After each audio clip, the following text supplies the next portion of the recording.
First You Think is a not-for-profit ministry of the First Unitarian Church of Des Moines. Support us at ucdsm.org today.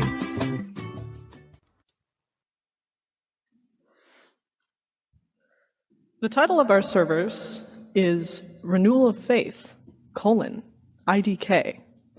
For those of you who don't know, IDK stands for I don't know in text abbreviation. This kind of sums up what we thought of renewal of faith, which is a broad topic. And we had no idea where to even begin. Faith in what? How do you renew faith in something? How do you even lose faith in the first place? Through what can only be described as a large group therapy session, we realized a few things. None of us have much faith. None of us know what to put our faith in, and we aren't outliers in our generation. Just in the past few years, our generation, Gen Z, has lived through some admittedly difficult things. Scientists tell us that the planet is burning up.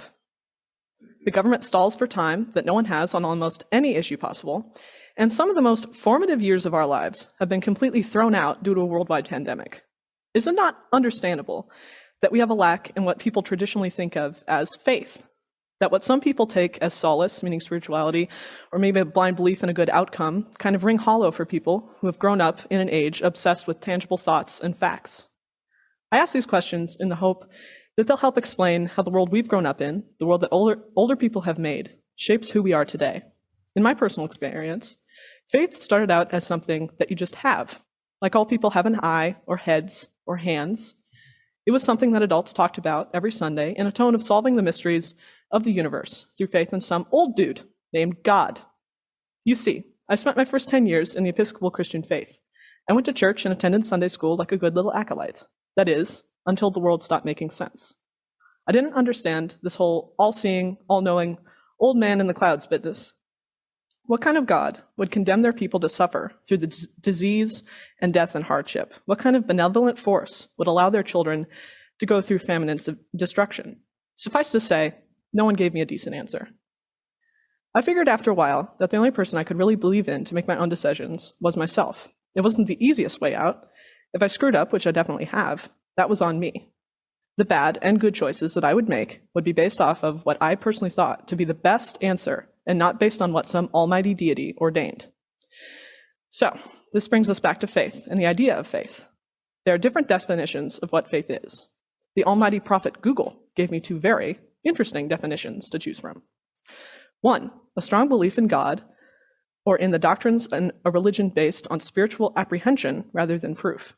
Well, based on what I said before, God isn't going to cut it for me.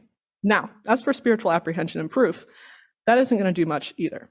I'm the kind of person who needs to see things to believe in things. This definition is based off a belief in a higher power that I just don't have. The second definition, however, does offer some promise. Complete trust or confidence in someone or something. Okay, yeah, more vague for sure, but maybe that's a good thing. You see, I think faith is whatever you want it to be. I think you can have faith in whatever or whoever you want. If waking up in the morning and having faith in the powers of caffeine helps you to get through the day, go for it. If you need to see your dog every hour over FaceTime to deal with your angry boss, that's your choice. This is why renewal of faith is such a difficult topic to cover. Everyone has their own definition of faith, and everyone sees its renewal in a different light. I personally would never want to go back to believing in a higher power, or really anything in general. I've had to learn over the course of my life what it's like to not rely on faith or belief, and I like it that way.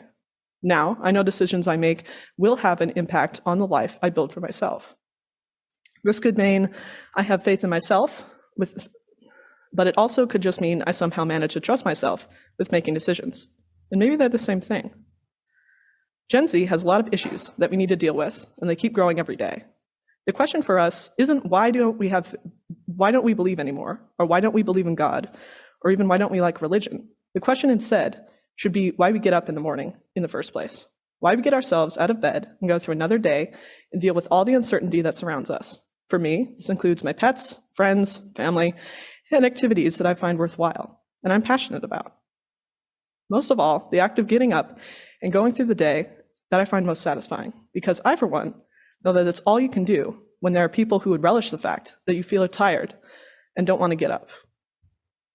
For better or for worse, the decisions of people who came before us have shaped our lives. And the same can be said for everyone. When you look back on your life, was there ever a time when you questioned why it is you get up and keep going, even when the world looks crummy? Why you take your dog out in the pouring rain just to end up watching them try to eat soggy bread off the sidewalk? Why you go to work and listen to people you don't really like talk about things you don't really care about? Maybe the answer is faith. Maybe it isn't. Maybe you have no idea. That's valid. In some respects, our generation can be seen as lucky. A lot of us have never had moments where the faith we have held all our lives comes crumbling in around us. We learned to just live the best we could with what we had, the same as everyone, just without people yelling at us that life might have some higher purpose than simply needing to live it out. So, I ask you to think about faith in a different way. Not as something that needs to be renewed, but as the things you hold within you that give you the kick in the butt to just keep living every day. Try and ask yourself why you get out of bed in the morning. What motivates you to leave the comfortable blankets every day and step into the harsh world? I think the answer might be more simple than you think. Because in the end, we're just people trying to get through life. Thank you.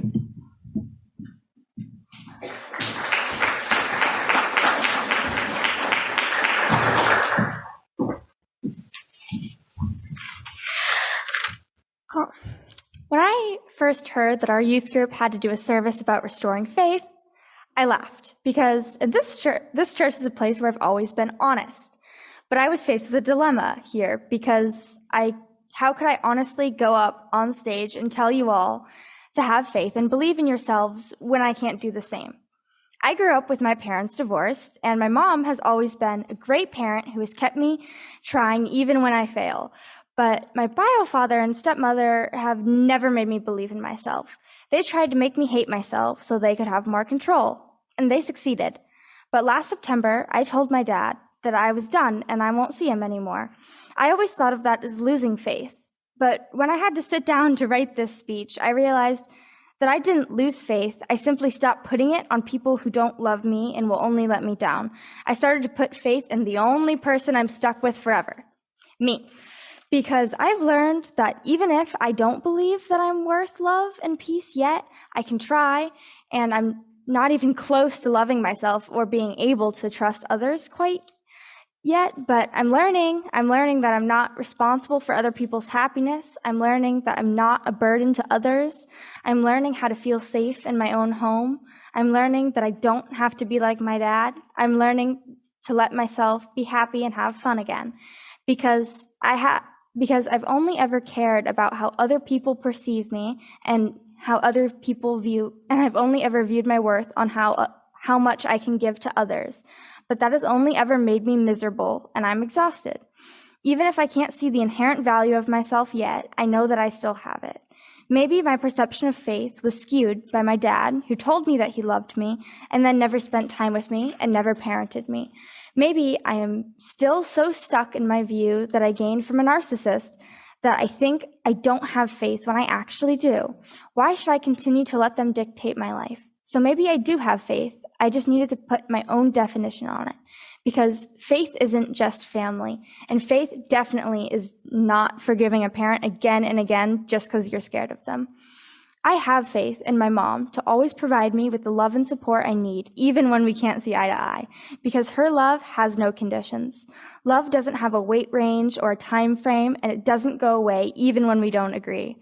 And that is faith. Faith is not my dad's or my stepmom's manipulation. Faith is not fear, and faith is definitely not conditional. Faith is not what is said in all those self-help books I've read to try and fix myself. Because the truth is, time doesn't heal all wounds, and I don't want it to, because I have faith that I will never let someone use me again, and I know that the wounds aren't always going to sting like they do now, but those scars are still bleeding wounds are part of who I am, and I won't find faith by hating such a fundamental part of my being. So all of the words that you said, Dad and Lucy, I still carry them. I still feel the pressure to be perfect for you. I'm still hurt, but not for you anymore. I hurt for me. I'm getting stronger, not to keep carrying you, but to carry all the pieces of me that you left shattered on the ground. I am getting stronger to look at myself with all of your fake love and still ringing in my ears and be able to say, I still have faith. Someday, I will be able to see myself and not hear about the weight I've gained. Someday, I will be able to be happy without completely distracting myself from my own thoughts. And someday, I will be healed enough to look at the scars as a testimony to my faith instead of my weaknesses.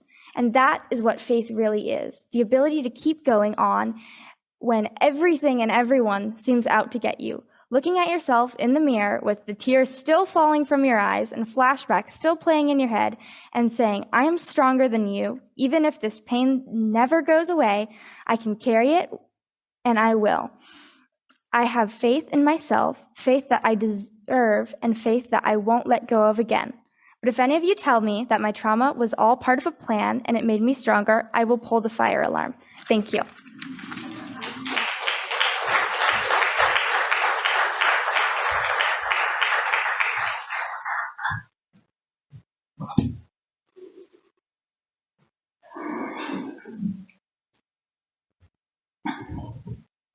Faith is defined as complete trust or confidence in someone or something.